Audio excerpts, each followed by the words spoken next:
সিরিজটা ২ টেস্টের বলে ইংল্যান্ড নিশ্চয়ই মনে মনে খুশিই হয়েছে। অন্তত মাইকেল ভনের সেরকমই ধারণা।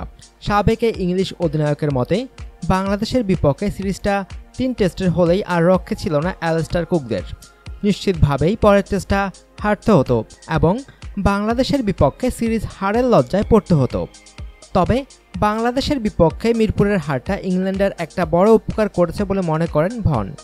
এতে ভারতের বিপক্ষে তারা আগে থেকেই আন্ডারডগের তকমা পেয়ে যাচ্ছে। এর ফলে ভারতের মাটিতে ৫ টেস্টের সিরিজে ইংলিশরা বাড়তি কোনো চাপে থাকবে না। ইংল্যান্ডের ডেইলি টেলিগ্রাফ পত্রিকার এক কলামে ভন লিখেন, বাংলাদেশের বিপক্ষে হারের পর ভারত সিরিজ নিয়ে ইংল্যান্ডের উপর আর কোনো চাপ নেই। সম্ভাব্য ফলাফলটা এখন সবাই জানে।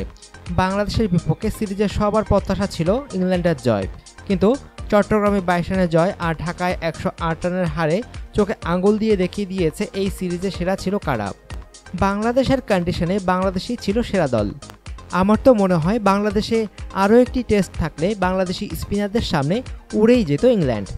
ভারতের বিপক্ষে আক্ষরিক অর্থে ইংল্যান্ডের কোনো আশা দেখেন না ভন। বাংলাদেশের বিপক্ষে ইংল্যান্ড যেভাবে খেলেছে একইভাবে ভারতের বিপক্ষে খেললে কোহলিদের নিশ্চিত জয় দেখছেন ভন। তার মতে বাংলাদেশের তরুণ স্পিনার মেহেদী যা খেল দেখিয়েছেন, রবিচন্দ্র অশ্বিনরা সেটি দেখে আগেই খুশিতে আটখানা হয়ে থাকার কথা।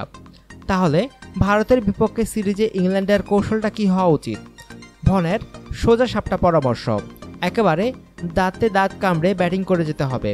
খেলাটাকে চতুর্থ দিন পঞ্চম দিনে নিয়ে যেতে হবে। অনুগ্রহপূর্বক সংবাদটি শেয়ার করুন এবং খেলাধুলার সর্বশেষ খবর জানতে স্পোর্টস লাইট সাবস্ক্রাইব করে রাখুন। ধন্যবাদ।